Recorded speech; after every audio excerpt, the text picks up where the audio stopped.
These days are running slow. Sunsets and shores far from home. Headlights are shining on the sea. No place on earth I'd rather be. And I could try to just follow the swell, but I'll never find this anywhere else.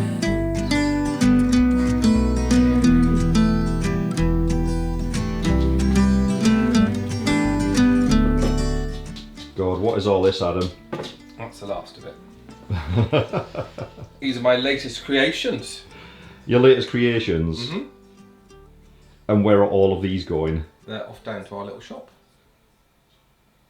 Is that the little shop down at Garry and Bridges? It is. Not that I'm trying to plug it or anything, but... No, there's some really cool, unique pieces I've made, so now we've had a bit of time. These are going down. Brilliant. But you can't quite see No. how cool they are when it's all boxed up. Oh, there's Manny the mannequin. Yep, she's off to find a new home. She's off to find a new home. And there's a hat all wrapped up. A steampunk hat. You'll see this later once we set it all up in the stall. Because it's the store's looking quite empty at the moment, isn't it? I haven't been down for a few weeks, so I don't know what's left. Well, I haven't been down. You haven't been down for a few weeks. I haven't been down for a few months. So You might be quite shocked. really, was it that empty last time you seen it? The thing is, we've just been so busy over the holiday period and doing stuff with the cottage. You just haven't had as much time to invest in. No, but we're back on track now. This is the first load, and then there'll be another load next week. Brilliant, excellent, because people are crying out for these, aren't they? We've had so many back in stock requests. So on the website, if there are things out of stock, people can request to be notified once they are back in stock. So we know people definitely want them. It's just finding the time to make them. Yeah. Supply and demand. That's a good place to be though, Adam. I need to quit my main job and just play on this. Wouldn't that be good? Let's hope your boss isn't watching this.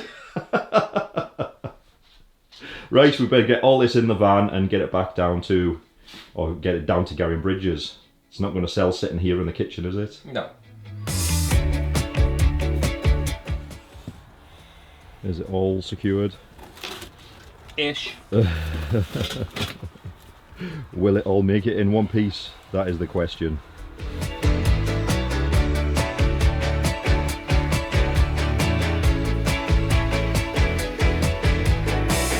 Oceans and oceans, paper submarines.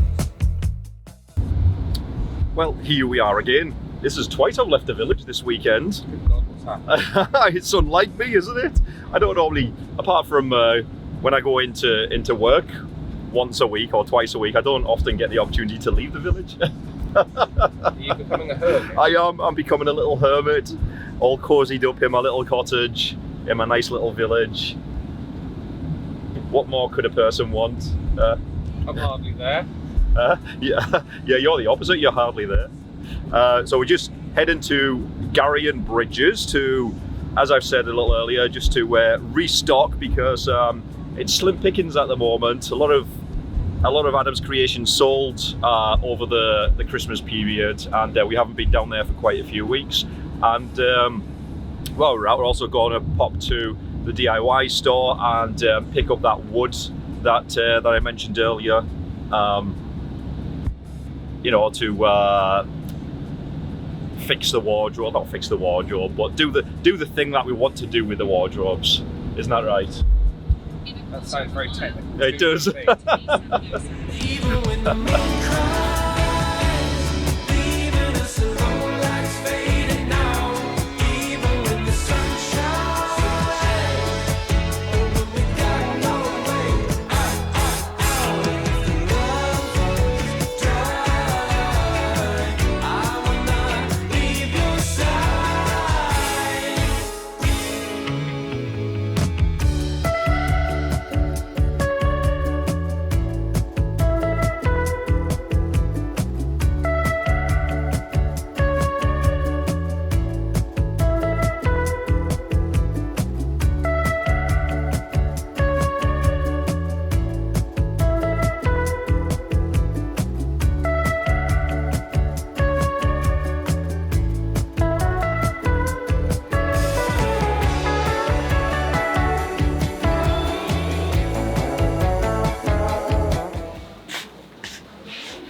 think? You happy? Yeah. Good. Well, High that's five. fine. Good stuff. Go on then. Right, it's time to make some more.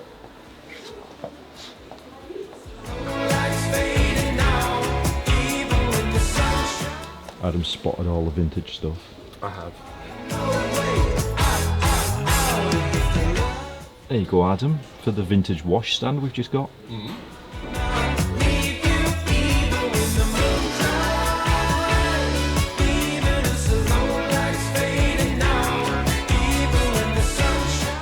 That'll be good for when you go out walking, Benji. It's me and my dog.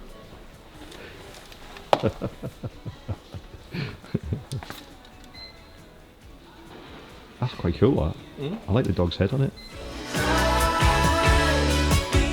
The paintings will look any good for the cottage. Oh.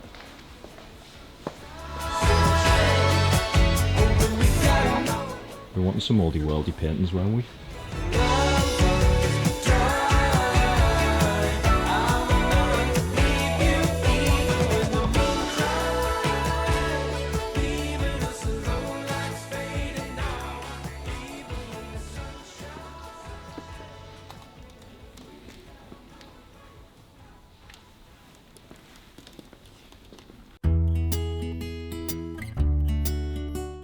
Then it was a quick trip to the DIY store to buy essentials for our custom-built IKEA wardrobe hack project. We need wood to build a frame for the wardrobes to stand on, and wood for the ends and the top of the wardrobe so that we can attach decorative moulding. I know what I'm talking about, trust me. Stop smirking. And while we're there, Adam also grabs a bag of concrete for the gate posts on the driveway, for when we eventually get around to that project.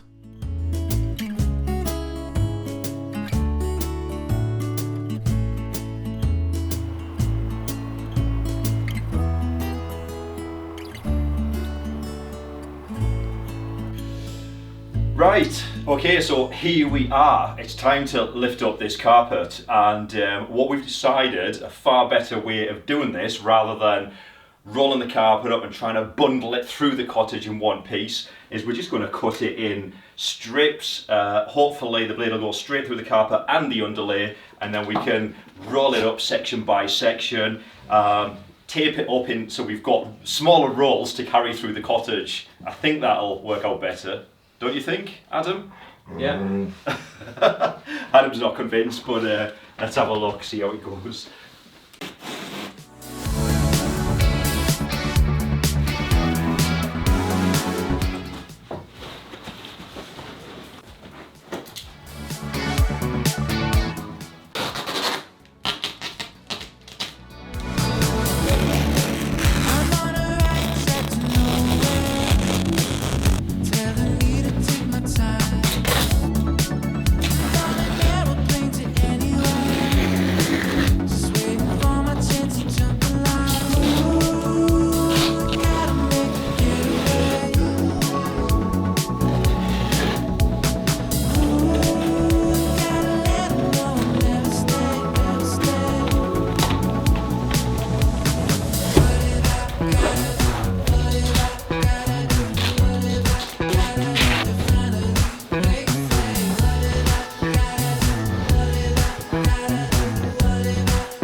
No, at least it's small enough to fit in the car.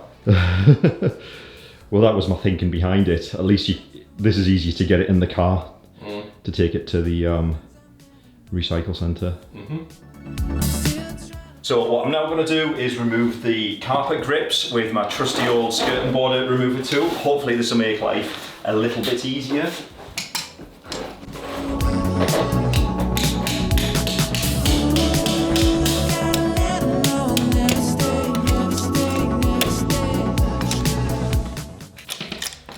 And this is exactly what I want. I want it to come off in one piece rather than hundreds of tiny little broken pieces.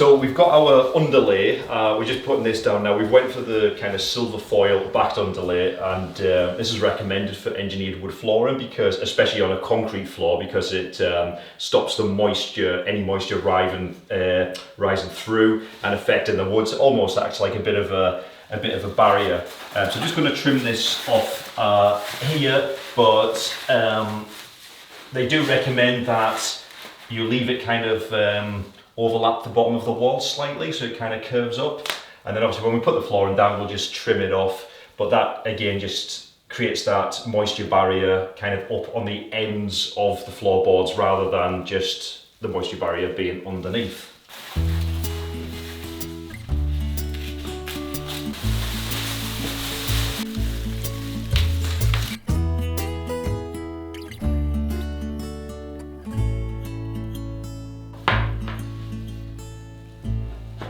Okay, so we've got our packs of flooring laid out, and as I said, it's recommended that you choose planks from different packs just to kind of mix it up a little bit, just in case there's any slight variation in tone. So what they recommend is that you loosely lay down the planks just to get an idea of the layout and everything before you actually glue them. So I'm just going to go ahead and do that now.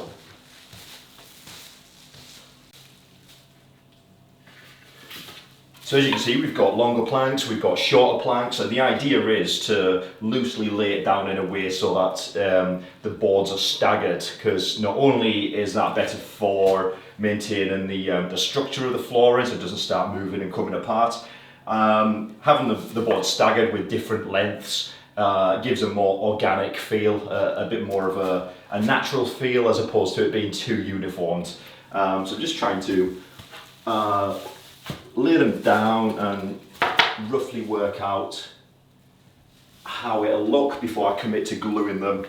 So I think a long piece here just in front of the door would work better than two shorter pieces with a join in the middle. So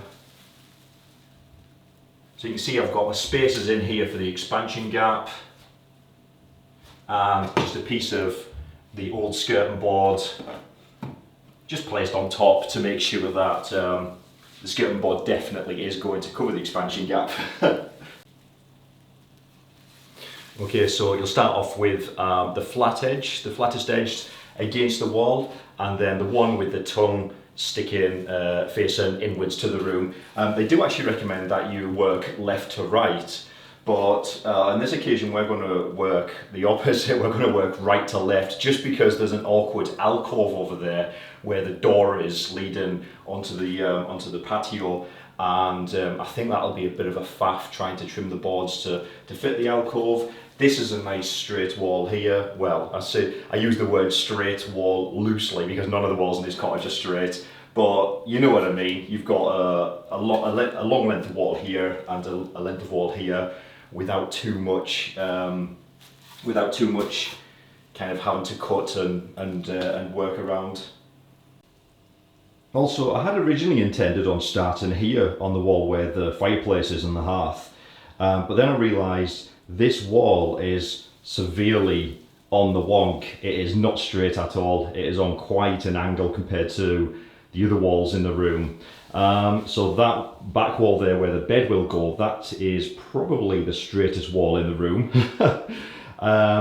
So I figured if I started off here at the fireplace and the hearth and line the floorboards to this wall and the hearth, by the time we get to the entrance to the room, the door, the floorboards would be quite out. They would be really wonky. So I figured that would be more noticeable.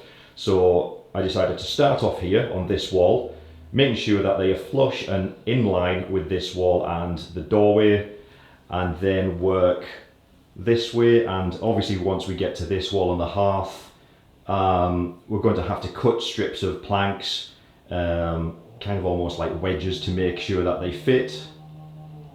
But you know, what can we do? It's an old building, nothing's going to be perfectly straight and even. and we wouldn't want it that way either. Obviously that would take away from the character of the cottage. So I'm just drawing a line on the bottom of the architrave, the height of the flooring, and what I'll do is I'll use a multi-tool just to chop this bottom part out of the architrave, and then the flooring will slide neatly underneath it, so we don't have to faff about trying to cover the expansion gap around that. And that will just slide under the architrave like that, nice and neat, no need for pieces of moulding to hide the expansion gap.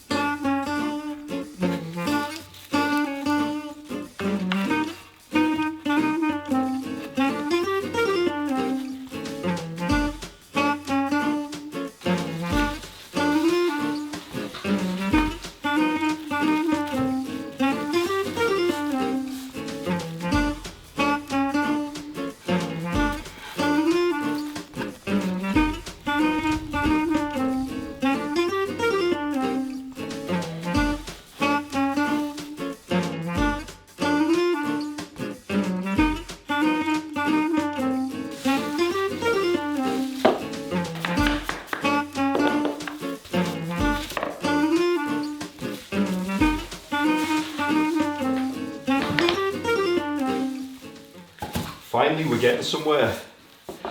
So the problem we've had is the first couple of rows, as you are kind of bashing in the next plank and then the next one, it's moving the others. It's kind of like making gaps and everything. So it's trying to add as many rows as we can just to try and hold the structure and make sure that there is as few gaps as possible.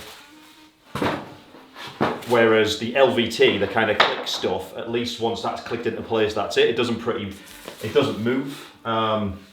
Whereas the tongue and groove stuff, there's no kind of click mechanism. So if you slot it in and the glue's still wet, it is susceptible to moving about when you're bashing the other planks in to try and get it laid.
I'm trying to work out the cuts after having had a couple of beers. I believe that's your beer.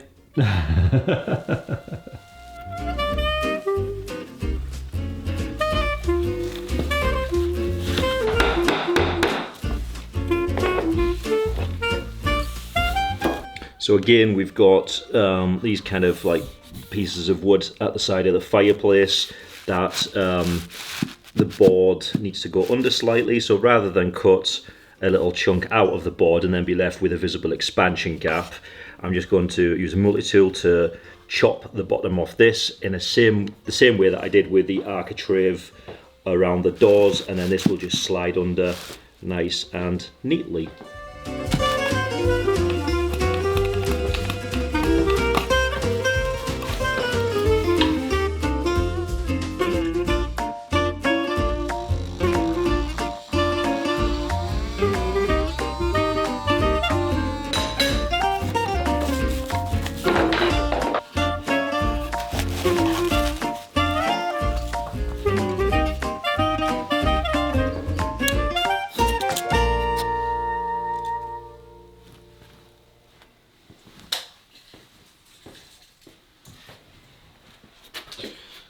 So, flooring down, what we can now do is start to build the frame, or at least the plinth, that the wardrobes will sit upon to become part of our more custom built and seamless solution, hopefully. So we'll be building this frame, putting the wardrobes on it before we put the skirting boards back on, because the plan is the skirting boards will run along the wall and then they'll run along the bottom of the wardrobe, along the front of the bottom of the wardrobe, and obviously down the side there, just to make it all look a little bit seamless and a bit more built in.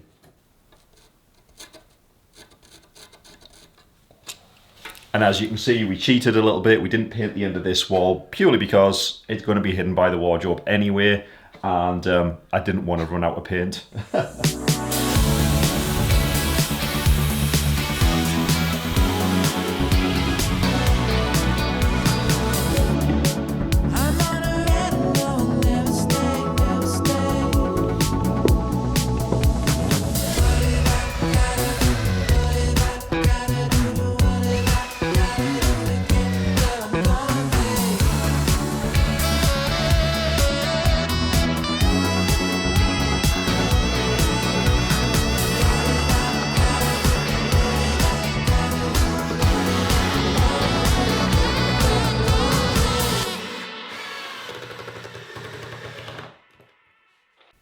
What's that? Felt pads. What for? So I've put them underneath the frame, so then you can move the entire frame, because it's on the felt pads, it just glides along the floor, it doesn't damage the floor, and it means we can move the wardrobes around to get them in exactly the right spot. You're so clever. Isn't it? I knew there was a reason I was with you. Wasn't for your looks, was it? Good job I can't swear on camera. I'm kidding. No, that is a really good idea. It's a hack I saw. Oh, that's a bloody good idea.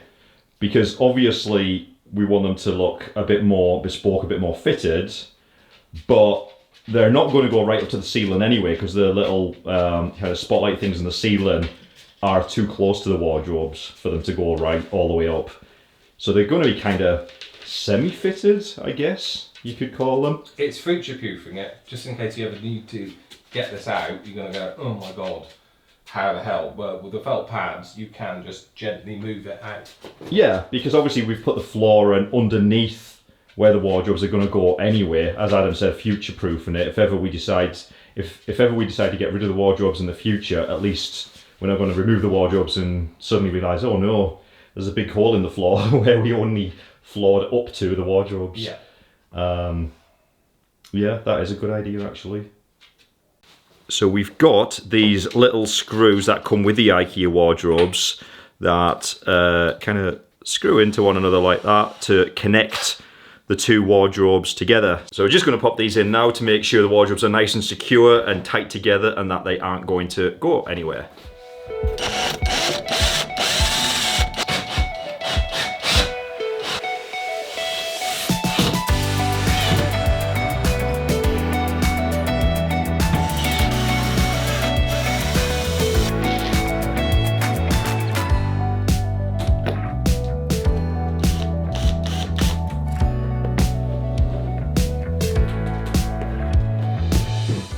So I've got 2 strips of wood that I'm going to attach to the side of the wardrobe, and the idea is we're going to have the kind of tongue and groove style panelling on the side. I think I painted the red colour the same as the red panels on this wall here. I think I'll just really finish this off.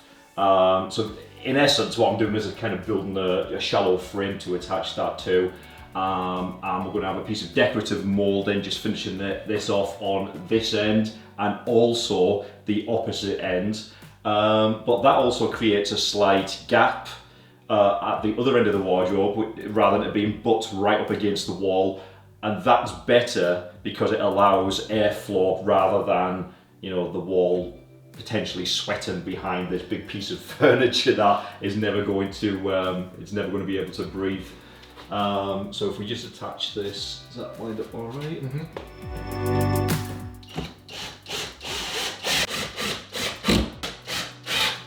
And then to finish it off, so when we put the skirting back on, we'll have the skirting board going around the bottom of the wardrobe as well, so it'll tie in seamlessly. And then we've got a small cornicing, a traditional style cornicing, that we'll put along the top and the side of the wardrobe. And like I said, that will give it just a bit more of a custom bespoke.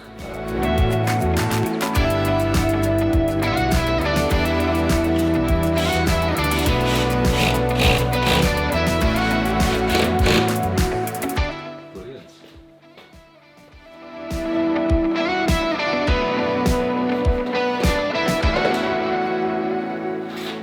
Oh my god, it's finished! Almost anyway. Finishing touches around the fire. Well, we need to put the skirting boards back down first, and obviously finish the wardrobe. That's not bad. That's a job well done, if I do say so myself. Oh, couldn't have done without you though. I know. You know that. I did all the complicated cutting. You did, didn't you? You just left me to it. You're like, I gotta go do something. I'm no good at the complicated cutting. I tend to just mess it up. Do you like it? That's Yeah, the main thing. it's really good. It does have that cosy, cottagey, warm vibe, doesn't it? That we were after. And the amount they said, 5%, we ended up with 6 planks left. Oof. But that's with a lot of cutting as well, so Yeah. actually Yeah. the lady in the shop was pretty good with that. Yeah. Yeah. Do you want to come and see? Come on in. Come on. What do you think, Benji? Hey, what's all this? Do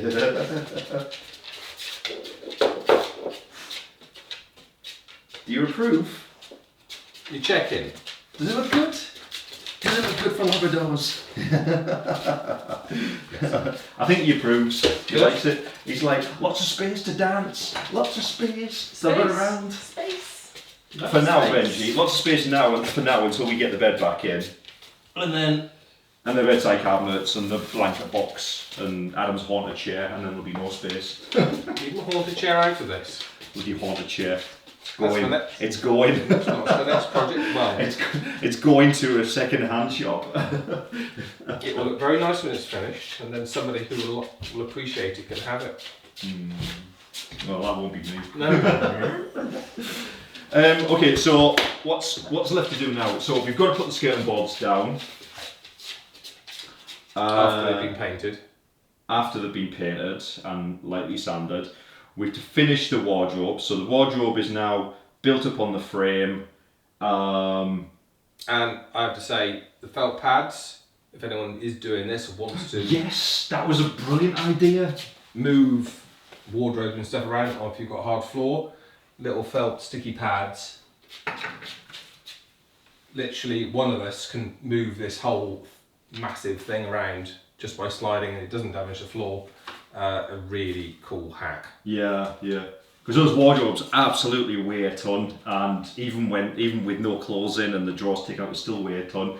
But as soon as Adam put the felt pads on the bottom of the frame we've built, it just glides seamlessly across the floor without damaging the floor as well. So that was a really good. That was a really good. Oh. See, not just a pretty face, are you? Is he, Benji? Yeah? There is a brain in there as well, isn't there? Tell him. I'm just giving you as good as you give me. Shall I start?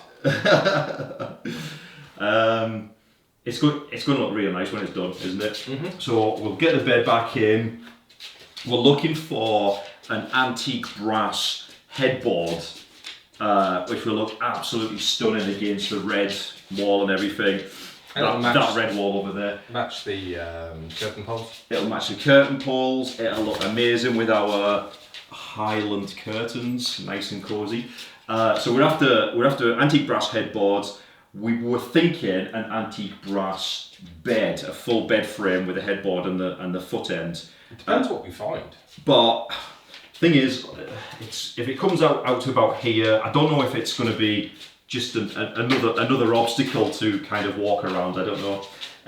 So what we were thinking is, and to be honest, if we buy an antique brass bed frame, and this is another thing, we want vintage. We don't want to be paying for a new one, yeah. But if we buy the bed frame, it will probably be a king size because we've only got a double bed at the moment, and don't have the money to upgrade from our double mattress to a king size mattress, like a good quality one. I need a good mattress to sleep on, otherwise I just won't sleep. So we're thinking for the time being just buying a headboard, get one from Facebook Marketplace or something. We've seen a few beautiful ones for like 50 quid or something like that, but the problem is they're usually too far away. Well, not too far away, but you're talking like an hour and a half to 2 hours drive, which is... But if you find the right one, it's fine. Yeah, true, yeah. So... We quite often drive for an hour to go and pick up random things I keep finding. Yeah, we do actually. Yeah, sometimes it is worth the drive if you buy something that is just an absolute bargain and it's exactly what you need for the space. But yeah, bed, antique brass headboard, or full bed frame depending on what we find and what we decide to go for. Some cosy rugs on the floor, so when you're stepping out of bed on the morning, you're not stepping onto bare wood floor. Actually, that's one of the things. I know a few people were a little bit concerned about taking off the carpet and putting wood floor, and concerned about will it make the room chilly.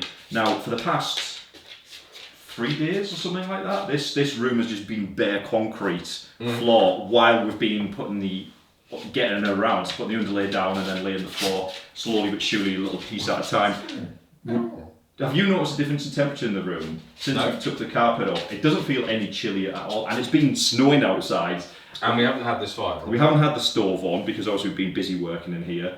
I'll say that we've been busy working, so we probably weren't up a bit of a sweat just working. But it's not been cold in here. No. The central heating's not been on in this room. Yeah.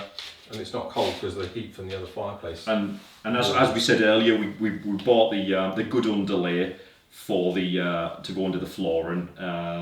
So it's that kind of silver stuff, isn't it? A silver backing. Yeah, so that keeps the heat in, and it just feels nicer to walk on the floor, and gives it that slight kind of cushion underneath. But we think it'll be fine. I think it's absolutely beautiful. I'm glad we went for this. You can really see, you might not be able to tell from over there, but standing here you can really see the grain and the knots in the wood, and it just looks so natural and organic. It's stunning, isn't it? Yeah. Yeah. Right. We just need to get the room finished now, though. I need to go and feed this one because he's telling me it's dinner time. He's telling us it's dinner time. That's why Benji's in the room. He's like, "Come on, guys, it's dinner time." Do you want some food?